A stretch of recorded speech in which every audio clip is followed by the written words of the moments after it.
So welcome to the podcast, Brett. It's great to have you on. Thank you, Rob.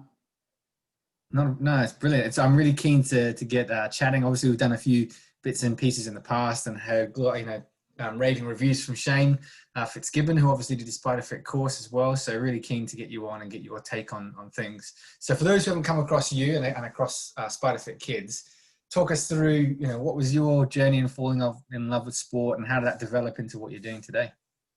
Yeah, as a young child, I mean, like many of us, I loved exercise. I loved playing sports, and it became significant in my life though when as I was an overweight child, and it wasn't because I was eating really poorly, or I think there was a large genetic factor. But then what happens even when it's a genetic factor is this self cycle of I was slightly overweight, which would impact my self-esteem, which then I would, do more behaviors. And luckily I came from a family where it was a cultural wellness. So I remember, and this was a very pivotal moment. And it turns out in my life and my career, my mom, I wanted a pair of Nike Air shoes.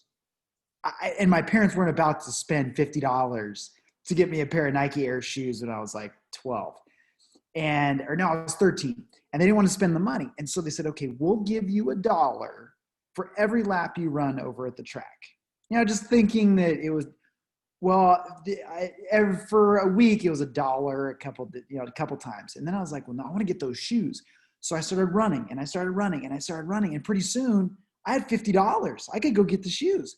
But then once I got those shoes, I kind of like to run in them. And I had lost a little bit of weight because I had started to grow a little bit. So then I started to link the two together. Hey, when I exercise, I feel better. It impacts and it transformed not only my body, not only my self-confidence, but it transformed the way I saw challenges in life. It transformed the way I saw sort of the permanence of your station in life. So I realized that you can change your circumstances. And whether it's through a physical pursuit, whether it's through even an intellectual pursuit, it just made me realize that things aren't concrete. It was sort of my own discovering of the open mindset, of really understanding that, don't have a fixed mindset, have this open, this proactive mindset and this growth mindset. And so from there, I went on and that had such an impact on my life. I was so fascinated. I knew what I wanted to be when I grew up, when I was like 15 years old. And I went to university for it, studied exercise physiology. I involved myself in everything. I was playing, we call it soccer here in the United States, but I was playing soccer all the way through. I got involved with strength and conditioning. I was volunteering to help with the other teams. And through my experiences, I was able to get an opportunity to be an intern and then a coach at the U.S. Olympic Training Center down here in San Diego, California. And that's what brought me here. And through my time leading up to there, I'd been coaching kids as well. So here I had started when I was like 15 or 16, coaching soccer and being involved with some of these. And now I was on the other end of the spectrum in working with Olympic athletes.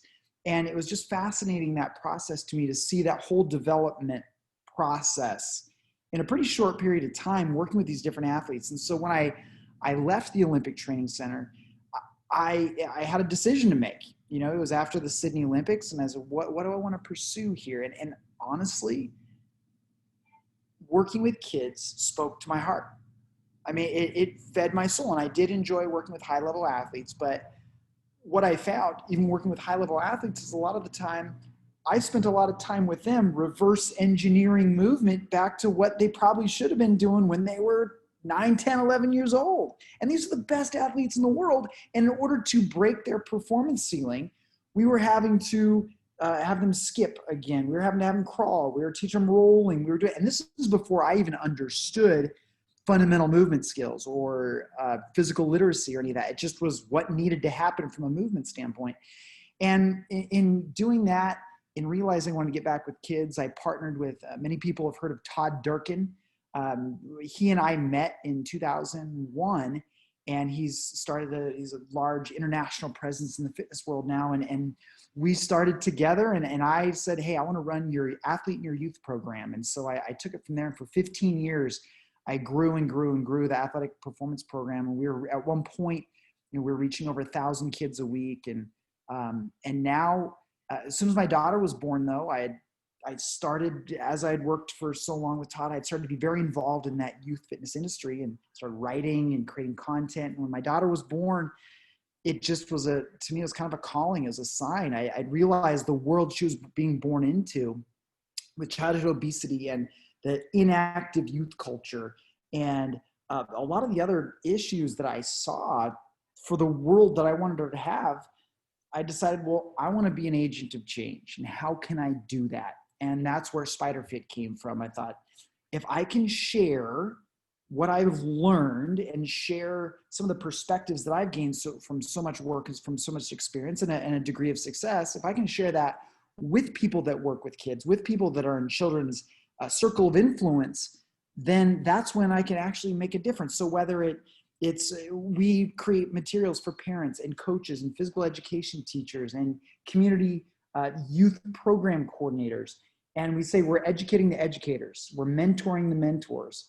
And that's become our mission. So that's really how it grew, from me just being a little kid that realized the power of exercise for transforming my life. And then I'm really on a lifelong mission to make sure that other kids at least have opportunities to get that perspective as well. No, that's awesome. That's something that I really completely agree with you on, is that like exercise is just almost a gateway to these other things of realizing actually you're not this stable construct of this person who has to be like this. You can get stronger, you can get fitter, you can get faster, you can lose weight. Like you've said, all those things open you up to, well, actually, maybe I'm not the person I thought I was. Maybe I could be more, or maybe I could expand my identity or my skills, all those kind of things. So that's really cool to have someone else who's kind of thinking that same line. Yeah. Well, and it goes beyond just the physical skills. I found that my perspective, even with challenges in the academic world or challenges in the personal world, my perspective shifted because I realized, well, I did something I didn't think I could do. I just thought I was going to be an overweight kid forever. And I just learned how to deal with kids making fun of me. And then I was like, wait a minute, this cognitive challenge I'm having in school. Well, maybe I'm not that good at math now, but boy, if I really put my nose to the grindstone, I can change it. Or this relationship with this person, I can change that. And that was very powerful for me. Mm. So what's your approach, or what's your philosophy for, the coaching practice within SPIDERfit, or how you approach physical literacy and coaching kids? What, if you were to sum up, how you describe your approach? I think the simplest way to describe our approach, and it's what we've trademarked powerful play. And I think with kids, there's the academic, because there's been so much work done, and we know quite a bit about what children should be learning, from the fundamental movement skills to the social interaction of sport to this teamwork and sportsmanship. But I think what we often forget as adults and coaches, as we get locked into our experiences and all these different things, is kids are kids. That 8-year-old soccer player that you're working with isn't a soccer player. They're a kid. And it's important to recognize that, because you can think that they're a champion soccer player and they're going to be the best thing in the world. But the limiting factor there is their child brain and body. and in acknowledging that and realizing that, well, kids should learn these skills in order to have access to, whether it's sports performance or physical activity participation, or whatever the end result, the desired end result is. In order for them to truly have buy-in, develop those skills, they need to enjoy the process. And so what we have done as an organization is early on, we collaborated with physical therapists and physiotherapists and occupational therapists, pediatricians, physical education teachers, to really learn, okay, if we want to facilitate play, if we believe play is powerful, then what exactly is happening during play? And not just play in general, but in different types of play, different types of movement. How is it impacting fitness, cognitive ability, learning, and behavioral outcomes?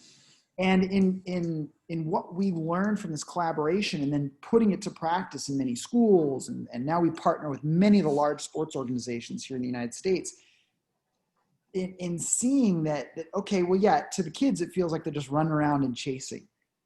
But as a coach, we educate the coaches to understand what you are looking at, that, you know, the perceptual motor skills, the body awareness, spatial ability, proprioceptive, all these underlying skills that we don't talk about. In coaching literature, you don't talk about the perceptual motor skills.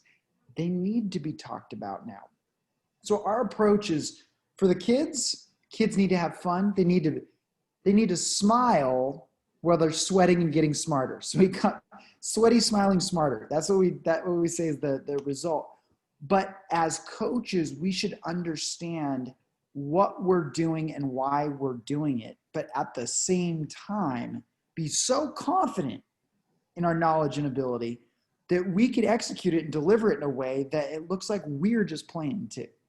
And honestly, that's how you speak to the child that's how you speak to the 8-year-old in that 8-year-old soccer player. So that 8-year-old can develop to eventually become a soccer player, if that makes sense, or a basketball player, or a swimmer, or a cyclist, or whatever their goal is. No, that's really good. So you obviously mentioned the catalyst, or, you know, the spark, or the, I guess, the impetus to get you moving on SPIDERfit Kids was your daughter coming into the world. And you mentioned, you know, I guess hinting at the idea that maybe the world isn't the way it should be from a physical perspective. So speak a little bit more to that. What was, when you're looking around and thinking, actually, I need to change something here for her, what was that? Well, in looking around to just see what other kids were doing, and the kids that I was working with at the time. I mean, many of them, I mean, in reality, statistically, okay, physical education is either null, which means they don't have it in the school at all, or it's maybe one day a week for 20 to 50 minutes. That's, at least in the States, that's what many school districts are going through. So physical education is almost not there. Now, play, outdoor play, just, hey kids, go outside and play. It's actually very low. Kids spend very little time doing that. And here's the reality of that. It's easy to look and say, well, parents are just getting lazy. Parents aren't. I think there's some realities of the modern world, though, we have to realize. Not many people get to live in the country anymore, you know, where you literally can just, hey kids, go run outside. Our population has expanded to the point where even places that used to be the country, you know, where kids could just run for hours and go crazy, they're essentially urbanized. There's streets, there's cars, there's different city populations, there's weirdos there. There's a whole new dynamic. So even me, being such a proponent of youth physical activity, she's now 7, but I don't feel comfortable just throwing her outside and saying, hey, see you back here when it gets dark. That's just the reality. And I think that we need to address the world that has changed. So looking at the fact that there's limited access to physical education, looking at the fact that 70% sports has gotten to the point where it's either high level participation, so high level competitive, which here in the States is not part of a developmental sequence. It's just who's willing to pay for it. That's what it is here in the States. It's not the high performance programs are not the result of a long-term development program. It's just who is willing to pay the money to have the status to be in those. And you can come here and see it. If you showed up to a practice for some of our elite teams, you say, oh yeah, you can see the cars the parents drive up in. That's how they got to be on that team. And I'm just looking at this and thinking, well, what does this mean for my daughter when she's 12 or 13? You know, she can't go outside. If she's not if I'm not willing to pay outrageous money to make her part of these organizations, whether I have the money or if I just fundamentally don't agree with it, where are going to be her opportunities?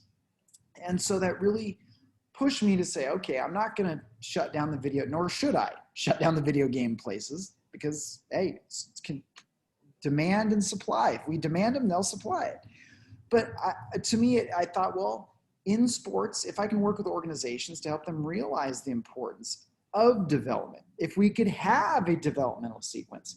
And I've been fortunate enough to I work with many of the national governing bodies for United States youth sports, or actually for their overall governing bodies all the way up to the Olympic level, to develop their long-term athletic development models. So now they're based on what we have created. Now they have materials and resources to advise community programs, developmental programs as to what they should be doing with their kids.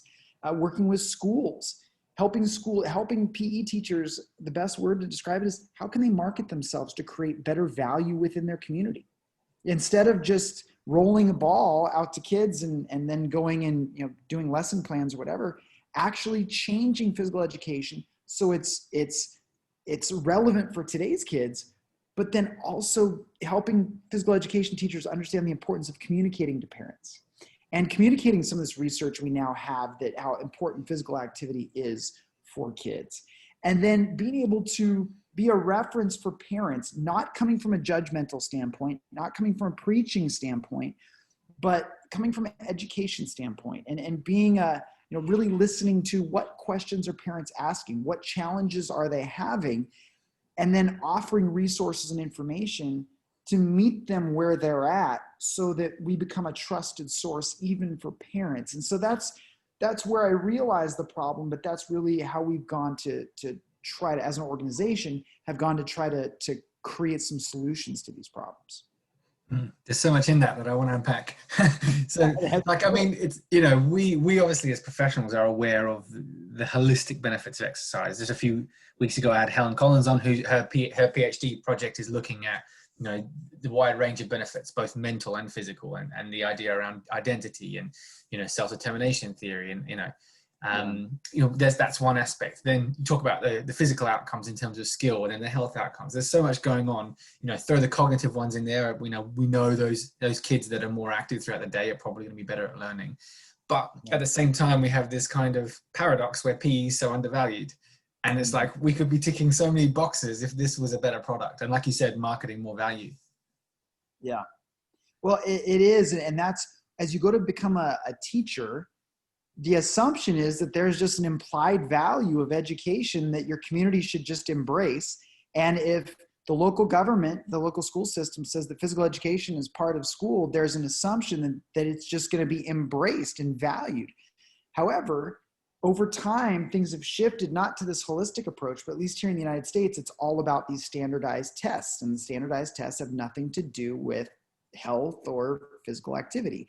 And so the shift has gone away from physical education. So while some schools still have some degree of physical education, it is seen as a sort of a luxury. It's seen as, well, hey, this just gets the kids out of the classroom and gets them running around. You know, they burn off some energy and then they go back to learning. The truth is, physical education is part of not only the learning process for physical skills, but it's a essential component of actual brain development. Physical activity actually develops the structures of the brain. And I understand why on the surface people wouldn't understand that, because if all I knew was that, well, kids need to be good at math and reading, that's what the state wants, that's what the government wants, that's the expectation, I wouldn't naturally create that correlation to where being able to skip and shuffle and jump and throw and catch and kick and all those different things, I wouldn't be able to draw that correlation. Physical education teachers, though, understand it. So we urge them, we provide them resources to communicate that, to say, hey, parents, I know that you may not understand this, but I do want to help you recognize that there is this research and this is part of the academic development process. It's not a sideshow to the school day just to help kids burn off energy. Yeah, it's really interesting as well, because you'll have experienced this as well. I'm imagining is like, as kids progress and they get to that age where they have to sit those standardized tests, the first thing that gets pulled is any potential playtime or activity time, because we need to focus on studying. Whereas we know the research suggests actually, if you to go and, you know, do 30 minutes of activity, that, you know, what will the effect that could have on your short-term and long-term memory could actually positively impact your exam result in the end. Mm-hmm. Absolutely. Absolutely. That's, yeah, it's just funny, but again, there's that maybe not those obvious things that people, the benefits that they can put forward. But as you say, being able to expose parents to that and say, well, look, actually, I know you want to prioritize maths, but in the wider scope of things, exposing your child to, you know, some more movement ideas or just, again, play, creativity can help stimulate some of those things that are going to help. So that's really interesting. So what sort of resources are you putting out there for people who are in that situation of wanting to kind of spread the benefits, but not sure how to do it? So first of all, our free resources, just our website, SPIDERfitKids.com. We post blogs. We have some videos on there. Our Facebook page, just at SPIDERfit Kids, we post daily, whether it's research or our own activity videos or things that we've written or others have written. So we post at least once a day there. Our YouTube channel is free. We post tons of our, whether it be activities or these little dialogues that I share with people. Currently we're doing free webinars. We announce them on our Facebook page, but free webinars for education. Beyond that, we offer our course. Right now we have a certification that's in the process of going virtual. So that will be, we've done our certification all over the world in person. And our certification is an opportunity for coaches to come learn a very basic framework that they can actually take and implement within their organization or their gym or we've had it in schools and we've had it in medical facilities actually. But that's in the process of going virtual. We have our online course, Powerful Play. And this is something that it offers continuing education credits for fitness professionals, but this shares our framework for kids age 5 through 10. And it shares a lot about the perceptual motor skills. It's a deep dive into how movement impacts fitness learning and behavior. And we share a lot of different resources with that. We have our 60 Ways to Play guide, which is very popular amongst athletic organizations. It's actually 70, but it's 70 different warm-ups and circuits designed through our system of physical literacy. So it's warm-ups you can do that, let's say you're a basketball coach. Well, if you do this warm-up, you're kind of getting in all the different skills of physical literacy. So then you can just go coach basketball. You don't all of a sudden have to figure out, well, how do I, what do kids need in order to be coordinated in this and that? We've created that. And then finally, the Powerful Playground. This is we call this the candy store. What this is, it's a membership, it's online activity vault. It is our vault of every activity we've ever created. Right now, there's a little over 300 activities. They can be searched just generally. You could just say, oh, what are some speed activities or what are some, running activities? Or we created a queryable database where you could get it down to age, the equipment you have available, whether you're indoors or outdoors, large space, small space. I mean, we can get it down very, very specific. And that's become tremendously popular with coaches. Honestly, we have members in the virtual world. It's so rewarding for us to be able to reach people in all. We had a program in northern Alaska near the Arctic Circle. I mean, it's worldwide and it's exciting. It's really cool because I think that is a real problem. I mean, I don't know what the kind of curriculum is like in the States, but certainly in the UK, it's very sport-based. So everything's around, playing a certain sport. But when you start to open the eyes of educators to say, well, actually, before we learn algebra, let's teach them ABCs and let's work on fundamental movements. But then they realize, I don't actually know how to do that. How do we do that? And so that's where that gap, suddenly they realize, well, actually, we didn't get taught that in our degree. It was all about learning rules and regulations for rugby and for netball and basketball. And when they suddenly get the spark and the desire to go, okay, I want to teach this stuff, but I don't know anything about it. And having that sort of a resource to go to is, infinitely valuable. Well, we discovered it. One of our early projects was working with this large school district here. And that's exactly what we discovered. I mean, there's 12,000 kids involved with this project we were working on. And largely, the physical education teachers were teaching sports. But the problem was that as they would go into a sport, they were discovering, well, the kids didn't have the hand-eye coordination. They didn't have the foot-eye coordination. They didn't have, so you would have a couple of the kids that had played the sport privately, which those parents, they don't care if here in the States, it's they buy private coaches and they have all these. So it's like, well, I don't care if they play basketball and PE. I'm paying for my kid to have a private basketball coach. They're not going to learn anything from the PE teacher, so they don't value it. And then there's the kids that haven't developed the skills, so they can't even really do it. So no one's interested in it. At one point, at one time in history, school was the primary introduction to many sports. And that's really where that comes from. The problem is the system hasn't really adapted to be relevant to the situation we're in right now, where many sports are privatized. Kids get involved in these privatized sports at a very young age. So parents don't necessarily value sports in the physical education environment anymore. But what kids aren't getting is the overall development. And we saw this as we started to get involved with the schools. And that's why we said, hey, we need to re-educate. Many physical education teachers are coming to us to say, hey, this isn't where my education was. I don't know how to do this. I learned a bunch of games and sports. That's what I learned. And that's an example of, if we can change the perception and change the public understanding and even the professional understanding of the significance of that physical education process, that's when we can make it relevant to the needs of schools right now, the needs of societies and communities right now. That's where it becomes important. So if I was a fly on the wall in a session by someone who's SPIDERfit certified, or even yourself, if you're in a session, what would that look like to someone from the outside? What would the session, how would it be different to a normal kind of PE game-based session? It would look, so you would come in and you would see that coach. You would think that this coach was, as a parent, you would think that this coach was a sort of a kid's entertainer. That's what you would think. And the way the second the kid shows up, it's activity. It's the second they show up, it's activity. You would see, we call them spider starts. The second they show up, you see kids doing some sort of movement skill.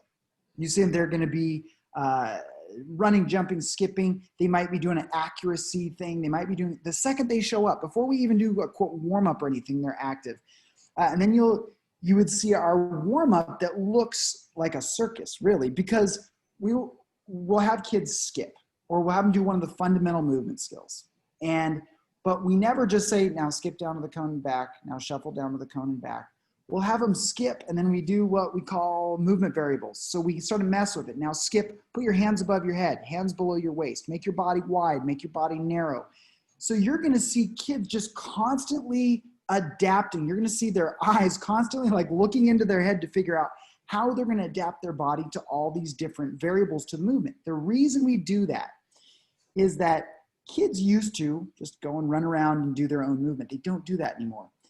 They only learn very regimented, specific movements from coaches. Now, there is the regimentation of coaching has some advantages in that kids can learn very accurate movement. The problem is when they get into an activity, whether it be sports, whether it be whatever that activity is, they need to know the basic pattern, but in order to really be successful within a sport or activity, they have to be able to adapt that movement in a million ways. I mean, think about running.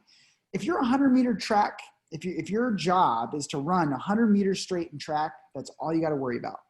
But the second you have to stop and start and then switch directions and you're on offense and you're on defense and you're playing with another teammate and you have to maintain space and you have to do all these different things, it changes the demands. And so that's part of our warm-up is just we're messing with movement and we're giving them movement problems to solve. And then we have what we call our creative discovery, where we just throw out words. We might say, okay, shake, sneak, and pop. And they've got to, on the spot, not only come up with a word and interpret each one of those words with movement, they have to link them together. So their whole body might shake. A pop might be a jump. It might be a clap. It might be, so they link these movements together. So what they're learning to do is solve novel movement problems. I mean, you watch, I'm a soccer person here in the United States. Every time I go over to the UK, I try to catch a game, but and you watch some of the elite level soccer players, you know that when they score the goals, you're like, how did they do that? You know, they do some movement you didn't think was possible. Well, they learned that from just playing. A coach didn't teach them to do a bicycle kick. You don't practice bicycle kicks in soccer practice. That's something that you're out there with your friends, or some of these amazing. And so we get kids to experience this. We go straight from that into skill development. So if you're a parent, up until we get to skill development, you think that we're just going crazy and playing. The kids are laughing. They're doing unfamiliar stuff. And then we go into what we call the skill of the day. That's when you see we're going to take even young kids, once they learn the basics of skipping. Well, okay, great. You have the rhythm of skipping. Why do we skip? Well, skipping is a rhythmic activity. It helps with running. Well, then let's learn how to do it well. Let's learn how should your thigh angle be with the ground, dorsiflexion, arm angle, arm swing. Now we have our own way of teaching it, but you're going to see some pretty specific skills taught We teach one a day, one specific thing a day. We don't overload them with it. And the reason for that, and they only one cue a day. So you're going to watch a kid the first day they squat, they're going to be going on their toes. They're going to be folded over forward. But as long as their hips get lower to the ground, that's all our coaches are going to coach. Because that's what you got to start somewhere, and you don't want to overcoach or overwhelm. The beauty of that is that that's retained then. They know, okay, I got to get my hips closer to the ground. So the next time we see them, I don't have to use that cue much anymore. Now your heels have got to stay on the ground. So you're going to see if you're this perfectionist parent or other coach that's used to overcoaching, you're going to say, how could you let that movement go? What's going on? Well, because we're a development program. We develop. And then after that, you're going to see games, and it's going to look like the kids are just running around. But if you would have any question as to why we're doing it, you could ask any of our coaches why they're playing the game, and they'll explain to you exactly what's happening from both a perceptual motor skill and a fundamental movement skill outcome. And then we go from there into, you'll probably see with the younger kids, we call them spider circuits. They go into, it's a large circuit where each one of the stations, they're practicing a different fundamental movement skill. And then we call movement transition obstacle courses, where they have to link all these movements together. They might roll and then have to jump over some things. And then we'd finish with another game. And then at the end, where you're expecting to see static stretching, we believe in static stretching. You'll probably see static stretching, but you may also see self-regulation activities, deep breathing, being able to sit in silence, being able to, we might do some visual activities where they have to focus visually and visually track. That's how it's different from what you might usually see. And the reason it's different is because just identify, well, what do modern kids need right now? And standing in lines and doing a million linear activities. And then when you're done, sort of half-heartedly static stretching and standing in more lines, and isn't necessarily what they need right now. So it's, that's really where we come from on that. There's so much gold in there. Like, it's funny when you speak to different people and you get different themes come out. So like when I'm hearing you talk there, I'm hearing Kelvin Giles talk about how hard can you do it? How soft can you do it? How high, how low? Can you do it on one side, on the left side? But then, some of the other stuff we're talking about no laps, no lines, no lectures, like Joe Eisenman always talks about. And all these you see people who are great practitioners with the same school of thought. And that movement variability approach that you're talking about is exactly where my mindset over the last few years has shifted. And I mean, I work at an older age group than you, so maybe get my kids in let's say 14, 15. Yeah. Before it was all about, we talk about long-term athletic development, but really I need to get you squat from here to here. So the best way to do that is I'm going to teach you to back squat. Whereas now I've realized, the best way to create someone who back squats well is to understand all the different ways you could squat. And then you've got that variability, but it's from my perspective, we're just calibrating you. So you understand, okay, now it feels a little bit like this when I do that, or it's different when I go here on my toes. But you're right in that if coaches come from that normal system of everything's got to look perfect and it's all regimented, then they have to bite their tongue so hard to not jump in and overcoach. And as you said, it's giving that freedom to explore things for themselves and go, this isn't for you as a coach to look really good. It's for them to explore movement. Well, 100%. And that's in getting past ourselves, because our tenant, we coach because we want to coach, right? So we show up and we're looking at a squat. Okay, no, heels down, hips back. Where's your shin angle at? Where's this? Where's that? I want to lock your lats down. Okay, to a kid, they barely know what their lats are. I mean, what to lock your lats down? Give me a break. I mean, here's what's crazy. And to your point, Rob, you've discovered this, and the other names you mentioned, these elite level coaches, have discovered this approach because they've coached kids so much, and they've been willing to actually learn than just be practitioners of it, slaves to a dogma. And I think I think it's important that you form a philosophy. I think it's important that you form an approach. However, you can't become a slave to that approach. You always have to be the master of that approach. And that means adapting. I was surprised in my journey with SPIDERfit Kids. I'd worked with a lot of schools and different local sports organizations, but I was invited to speak at a symposium, the America's Symposium for Long-Term Athletic Development at the U.S. Olympic Training Center. And I'm thinking like, oh my gosh, like my approach does not sound athletically focused. It sounds this kind of, if I was a sports coach, I might say, oh, that sounds soft. You're talking about just developing these skills. We're here to win. I have never in my entire career, nor can I imagine having such an overwhelmingly positive reception and having so many coaches contact me and say, this is what we need. And from that single event, partnering with multiple US national governing bodies, because these coaches have been coaching for 20, 30 years, and they've realized, oh my gosh, this is what we need. This is the mindset that's actually going to allow kids to develop skills so that on the other end, we will have higher athletic performance, greater levels of athletic performance. And even if we don't get the athletic performance, we'll have active kids. And that was really surprising to me, going into that kind of nervous, being like, these are elite sports coaches. They're going to be, and I've never been with a group that got it more. That's really interesting, because we're kind of in the process of the organization that I work of revisiting our kind of, I guess, curriculum, if you like, for what we expect our athletes to be able to do. And there was a very interesting kind of approach of it when we sat in the room, and we suddenly asked, okay, who here is confident coaching a handstand? Who here is confident coaching, a parkour roll? And suddenly realizing we've all come out of the same system, which is squat, bench, deadlift, chin, Olympic lifts. None of us have come out of, these skill sets that we think our athletes should have. So we're going to have to go away and do some of that work ourselves to figure out what does it feel like to be in these positions? Because I didn't do it myself. And then someone raised a really good point and said, well, hang on, all our training centers are, bars, plates, and racks. There's no matted areas for people to do this. So it's completely changed the way we look at the environment, how we interact with the environment, and what, a session looks like. And as you say, some of it might not look as structured and regimented as people might expect. Yeah, but looks can be deceiving. I mean, and I'm sure in your talks to your organization, if you see you come in, kids are doing rolls and then doing all these crazy things, I'm willing to, you ask any of your coaches, they know exactly why they're doing it. But to the observer who is used to a very linear, static system, it looks like it's just bananas. It looks like it's nothing valuable.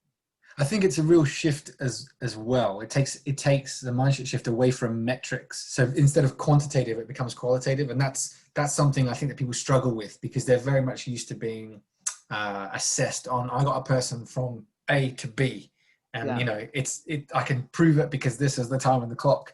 Whereas when you go, okay, how does their movement quality change? Well, actually, hang on, I don't know how I can fit that into my Excel spreadsheet.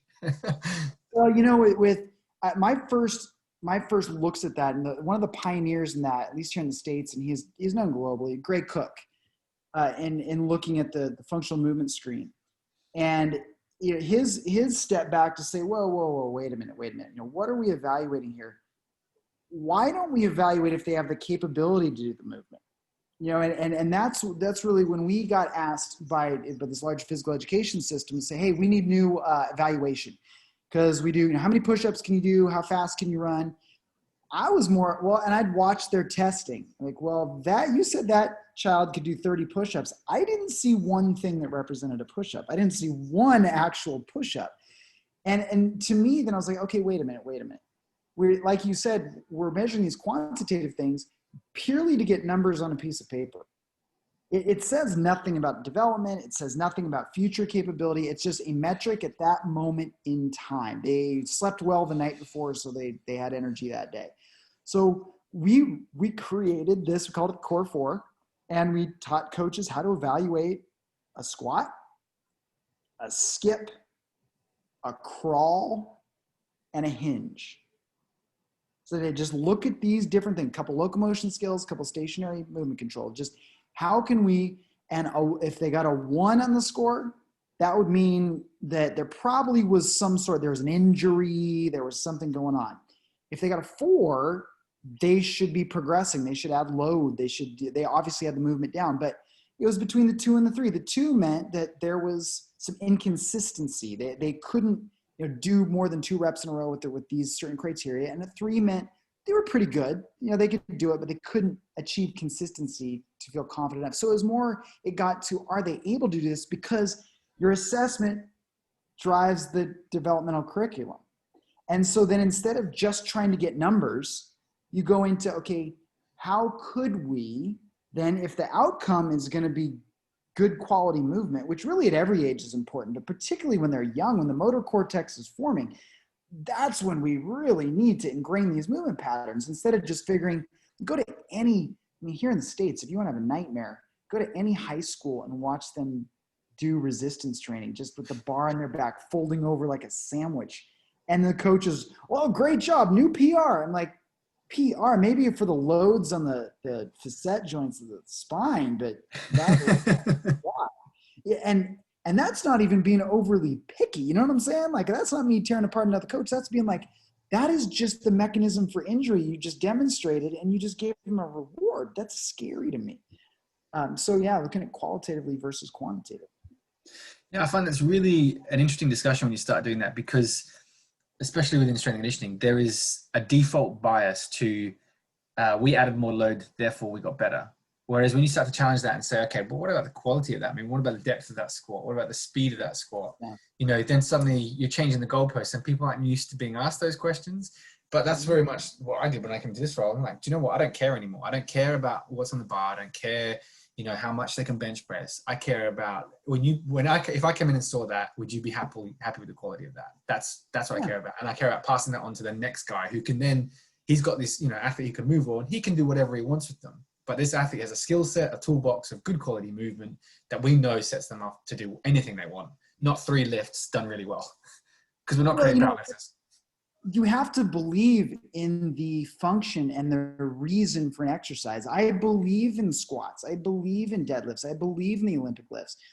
But I believe in them because the ranges of motion required, the joint velocities required, the structural demands, and the things like that. I believe that those are part of a process that doesn't just improve strength, but they're sort of a lot of bang for your buck. Strength, they improve stability because of the joint angles. They improve mobility because of the needs of the positions you're putting your body in. So when you look at it through that, I value much more than just a certain number coming up on the bar. And so as a coach, I'm like, well, I'm squatting, yeah, because it, quote, gets their legs strong, but I also want to see that they have the hip mobility to get into these positions on the field, and I can't spend all day static stretching them to get them there. So I'm going to choose resistance training or training activities that are going to, they're going to support that. And if they're not, if all of a sudden I care about a number and I'm not seeing this big bang for your buck in regards to the exercises, it loses its value, because then it's like, well, if I'm trying to improve mobility too, that's not really doing anything for mobility. And the way they do it, you know, the way they're bench pressing their shoulders, they're not able to use their serratus or their scaps appropriately or their lats appropriately. Well, then that's not really achieving any of my goals with. So I think that coaches need to really consider, why do you select a certain exercise? And when you look at the time economy and the energy economy for that, is it really the end number you're looking for, or is it the process, the exercise? Because the truth is, it's probably a little mix of the two. The number tells you, hey, if you are moving well, are we getting the force production that we want, or whatever the metric is? I do think numbers are valid, but if that's the only thing that you're looking at, you lose the process, and then the result is a decrease in performance because of injury, or because of just straight up performance wall, because you haven't developed the whole system. And that all comes back to where you started, I guess, in terms of talking about your experience at, you know, the Olympic Training Center, as you realize, hang on, there's bits missing here. And that's been my experience. I just think, oh, do you know what? If we got this 20-year-old at 18, we could do so much. And then you realize, oh, actually, if I got them at 16, I could do loads. And they're 40. And suddenly you realize, I need to get these kids at like 3 or 5, you know, and start from there.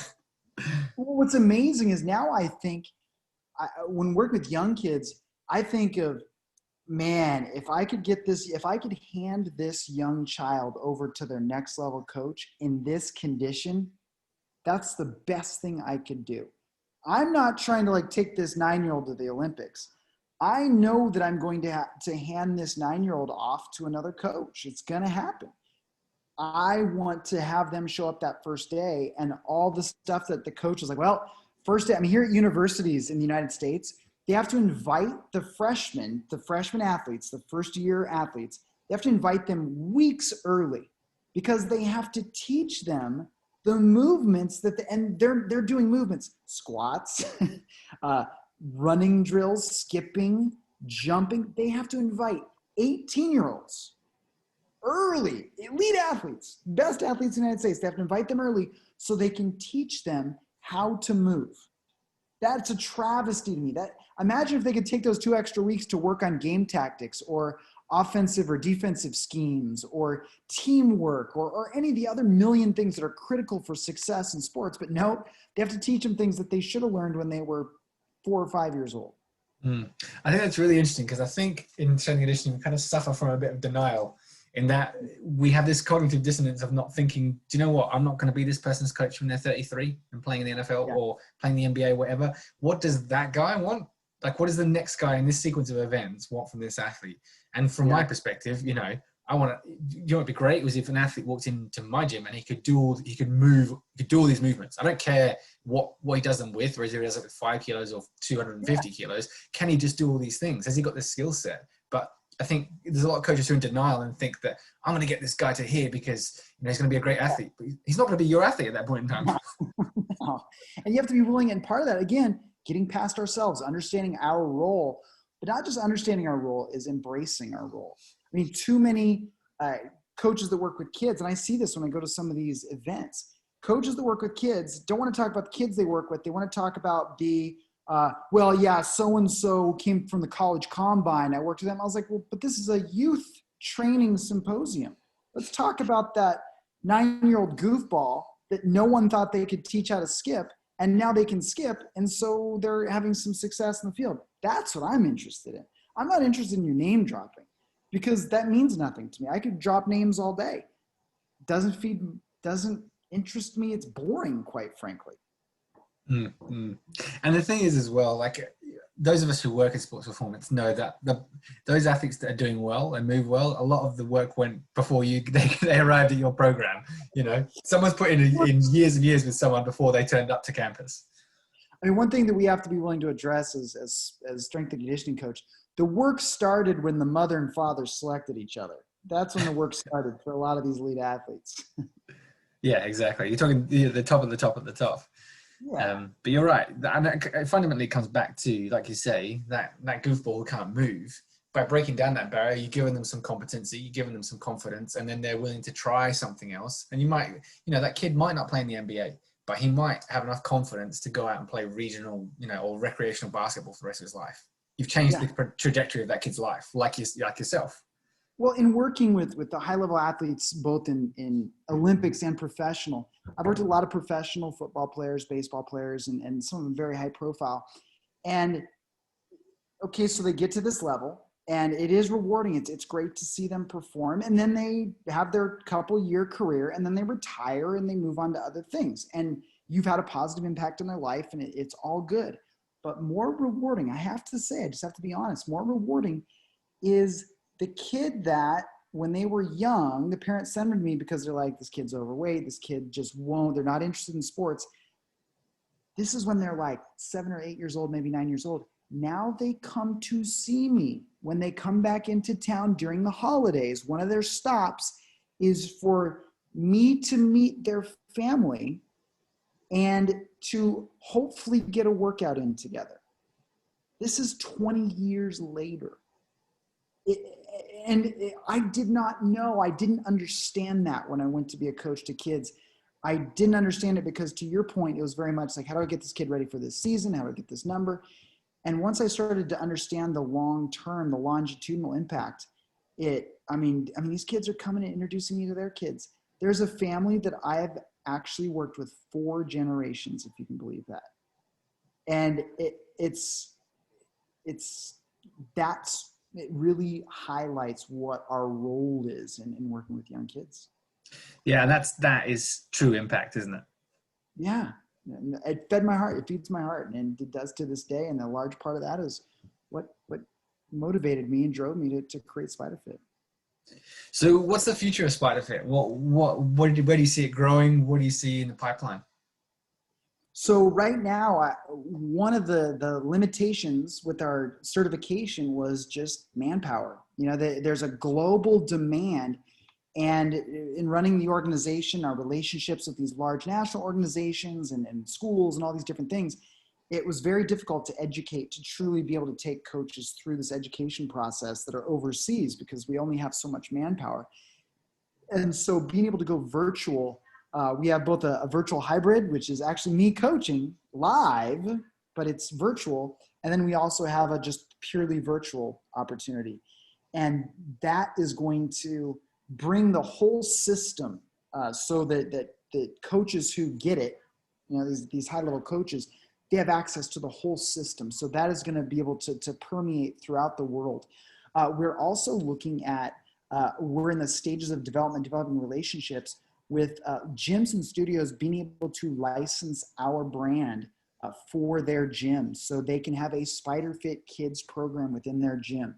And that's something that we're working with some local facilities here. We've actually had some conversations internationally. So if you're a parent, if you're a teacher, if you're a coach that is involved at the national, you know, you're involved with some of these national organizations or something, then you realize, oh, well, that brand, now I can get my kids working with this brand. We can associate our kids with coaches that have this base of knowledge, that have this understanding, this shared understanding of youth development. So those are our two big silos right now. And, you know, there's always, there could be some little surprises coming up too, from a kind of international sort of, you know, media type of thing. So we're always pushing forward.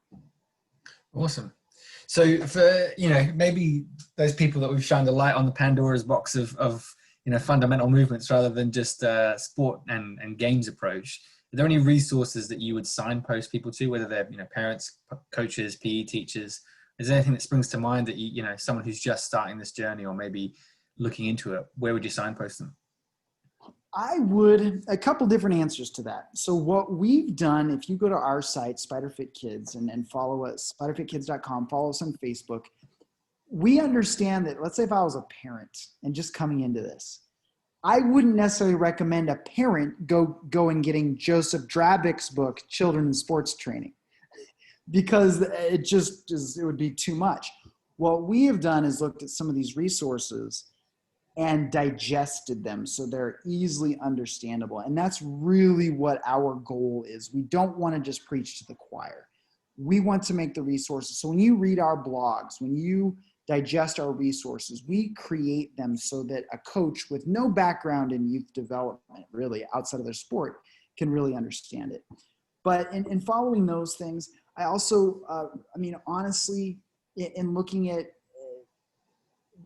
physical education textbooks.